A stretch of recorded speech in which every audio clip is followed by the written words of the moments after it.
Guys, நம்ம இன்னைக்கு marshal master episode 46 தான் வந்து பார்க்க போகிறோம். எபிசோடு ஸ்டார்டிங்லேயே வந்து நம்ம ஹீரோடைய அம்மா தான் வந்து அந்த வீடு வேணாங்கிறத வந்து ஒத்துக்கிறப்போ, நான் வந்து உங்களை ஃபோர்ஸ் பண்ண விரும்பலை, உங்களுக்கு எப்போயாச்சுன்னா வந்து பாதுகாப்பு இன்மை இருந்துச்சுன்னா கண்டிப்பாக நீங்கள் வந்து என்னை வந்து பாருங்கள், உங்களுக்காக அந்த வீட்டுடைய கதவு எப்போவுமே திறந்துருக்கு வச்சுருக்கோம் அப்படின்னு சொல்கிறப்போ அவரும் அங்கேருந்து கிளம்புவார். அப்படியே நம்ம ஹீரோ கிட்ட தான் வந்து லிங்ஷான் வந்து எங்கள் அப்பா சொன்னது எதையும் நீ வந்து ஞாபகம் வச்சுக்காத, எல்லாத்தையும் வந்து மறந்துடு அப்படின்னு சொல்கிறப்ப உடனே நம்புகிறதா வந்து நீ வந்து எதை பற்றி சொல்கிற, நான் வந்து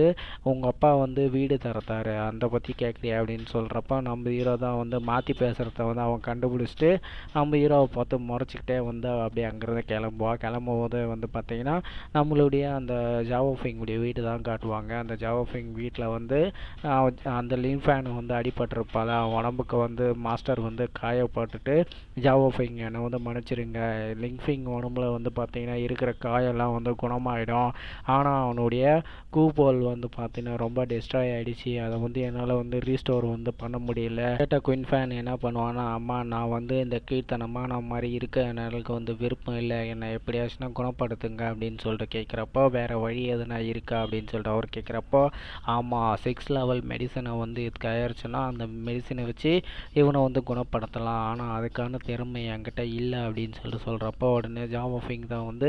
இந்த QMPRலே வந்து பார்த்தீங்கன்னா 4th லெவல் அல்கெமிஸ்ட் மாஸ்டர் முதல்ல தானே இருக்கார், இந்த 5 நேஷன் கண்ட்ரிலே வந்து பார்த்திங்கன்னா நான் எப்படி 6 லெவல் மாஸ்டரை வந்து கண்டுபிடிப்பேன் அப்படின்னு சொல்லிக்கிட்டு வந்து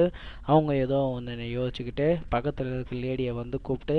அவருக்கு வந்து என்ன பண்ணணுமோ செட்டில்மெண்ட் வந்து பண்ணி அவரை அனுப்பு அப்படின்னு சொல்லிக்கிட்டு வந்து சொல்லுவாள். அதை கேட்டு அந்த லேடியை வந்து அங்கேருந்து போவாள். ஜாவோஃபிங் கிட்ட தான் வந்து அந்த அடியால் வந்து நின்றுக்கிட்டே மாஸ்டர் மேடம் நான் வந்து எல்லா விஷயத்த வந்து கலெக்ட் பண்ணிட்டேன் அப்படின்னு சொல்கிறப்போ, சரி யார் வந்து அந்த ஃபைனல் மேட்ச்சில் வின் பண்ணுது அப்படின்னு சொல்கிறப்ப குன்ஷானுக்கு வந்து பார்த்திங்கன்னா இழுப்பார். ஆனால் அந்த குன்ஷானுக்கு என்ன ஆச்சு, இல்லையே அவனை கொண்டுட்டானா அப்படின்னு சொல்லிட்டு வந்து கேட்குறப்போ, இல்லை மேடம் அந்த ஃபைனல் வின்னரே வந்து குன்ஷான் தான், அவன் வந்து லீயை வந்து டிஃபீட் பண்ணிட்டான் அப்படின்னு சொல்கிறப்போ, என்ன சொல்கிற நீ, இது வந்து எப்படி சாத்தியம், அது அவனால் வந்து முடிஞ்சிருந்திருக்காது, அந்த பாஸ்டர்டே நம்மளை வந்து நல்லா ஏமாற்றியிருக்கான் அப்படின்னு சொல்லிக்கிட்டு வந்து குன்ஷான் வந்து திடீர்னு இருக்கும்போது,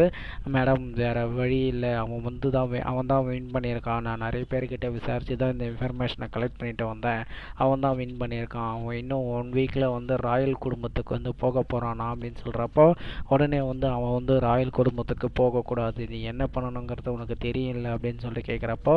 கண்டிப்பாக மேடம் சொல்லிட்டு அவர் சொல்லிக்கிட்டே நீ இந்த வேலையை முடிச்சாதான் உன்னுடைய வீட்டுக்கு வந்து நீ போக முடியும் அப்படின்னு சொல்லிட்டு வந்து அவர் அந்த லேடி சொல்கிறப்போ உடனே இவர் என்ன பண்ணுவான்னா கையில் காலில் விழுந்து, மேடம் இந்த முறை வந்து மிஸ் ஆகாது, கண்டிப்பாக நான் அவனை வந்து கொன்னுடுறேன் அப்படின்னு சொல்லிக்கிட்டு லேடி அங்கேருந்து போனதுக்கப்புறம் இவர் தான் வந்து தான் மனசுக்குள்ளேயே வந்து பிக் லேடி குயின்ஷான் என்னை வந்து மன்னிச்சிக்கிங்க, உங்களை வந்து நான் கொல்லலைன்னா இவன் வந்து என்னை விட மாட்டா அப்படின்னு சொல்லிக்கிட்டு என்னுடைய வாழ்க்கையை வந்து பீஸ்ஃபுல்லாக இருக்காது அப்படின்னு அவர் நினச்சிக்கிறக்கும் போது அந்த போட்டியில் வந்து வேடிக்கை பார்த்தவனுக்கு தான் ஒரு இடத்துல கும்பலாக இப்போ உட்காந்து பேசிக்கிட்டு இருப்பானுங்க. குயின்ஷானுக்கு வந்து பார்த்தோன்னா குயின் ஃபேமிலியிலேருந்து வெளியே அனுப்பிட்டாங்களா, அது என்ன காரணம் அப்படின்னு சொல்லிட்டு வந்து கேட்குறப்போ அதை பற்றி எனக்கு எதுவும் தெரியாது, ஆனால் வந்து குயின்ஷானை வந்து குயின் ஃபேமிலியிலேருந்து வெளியேற்றினது வந்து ஜாவோஃபிங் தான் அப்படின்னு சொல்கிறப்போ, சரி குயின் ஃபேனுடைய கல்டிவேஷன் வந்து டிஸ்ட்ராய் ஆகிடுச்சு, அதனால அதுதான் ஒரு வேளை ரீசனாக இருக்குமா அப்படின்னு சொல்லிட்டு மட்டும் இல்லை, குயின் ஃபேமிலி வந்து ஜீகாவுக்கு வந்து பார்த்தீங்கன்னா காசு கொடுத்து அவனை வந்து குயின்ஷானுக்கு எதிராக வந்து சண்டை போடுறதுக்கு வந்து குயின் ஃபேனை வந்து தயார்படுத்தியிருக்கானுங்க. இதை தெரிஞ்ச நம்மளுடைய பிரின்சிபால் வந்து பார்த்தீங்கன்னா அந்த ஜீகானுடைய கல்டிவேஷனை வந்து டிஸ்ட்ராய் பண்ணிவிட்டு ராயல் ஃபேமிலிக்கு வந்து பார்த்தீங்கன்னா இங்கேருந்து வந்து ஒரு லெட்டரை எழுதியிருக்காரு, இவங்க குயின் ஃபேமிலியிலேருந்து காசு கொடுத்தாங்கிற விஷயம். இது வந்து தெரிஞ்சதுன்னா அங்கே இருக்க ஜெனரலில் வந்து அவங்க என்ன கேள்வி கேட்க போகிறாங்க அப்படின்னு சொல்லிக்கிட்டு வந்து இவனுக்கு பேசிகிட்டு இருப்பானுங்க. அப்போ தான் வந்து பார்த்தீங்கன்னா மார்க்கியூஸ் வந்து பார்த்தீங்கன்னா ஒருத்தருக்கு முன்னாடி வந்து வணங்கி வந்து இருப்பார், அவங்க எதிர்க்க கொஞ்சம் தான் வந்து கேட்பார், இந்த டான்ஷன் அகாடமியில் வந்து பார்த்தீங்கன்னா நோபல் ஃபேமிலி சேர்ந்தவங்களும் அது மட்டும் இல்லாமல் குயின் ஃபேமிலியில் சேர்ந்த பிரின்சஸுங்களும் வந்து படிச்சுட்ருக்காங்க, அப்படியேப்பட்ட டான்ஷன் அகாடமியில் வந்து ஒரு மாஸ்டருக்கு வந்து காசு எப்படி கொடுக்கறதுக்கு வந்து உங்களுக்கு தைரியம் வந்தது அப்படின்னு சொல்லிட்டு அவர் கேட்குறப்போ உடனே வந்து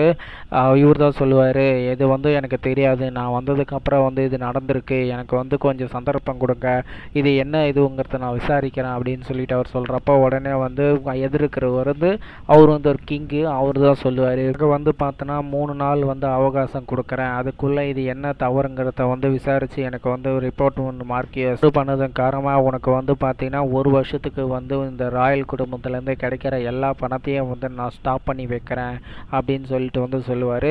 இதோடு வந்து இந்த எபிசோடு வந்து முடிக்கிறாங்க. வேறு ஒரு எபிசோடுடன் சந்திக்கிறேன். என்னுடைய எக்ஸ்பிளேஷன் பிடிச்சிருந்தா நீங்கள் மறக்காமல் சப்ஸ்கிரைப் பண்ணி கொஞ்சம் சப்போர்ட் பண்ணுங்கள். உங்கள் ஃப்ரெண்ட்ஸ் அண்ட் ஃபேமிலிக்கு வந்து ஷேர் பண்ணுங்கள். Lots of love guys. Thank you to வாட்சிங்.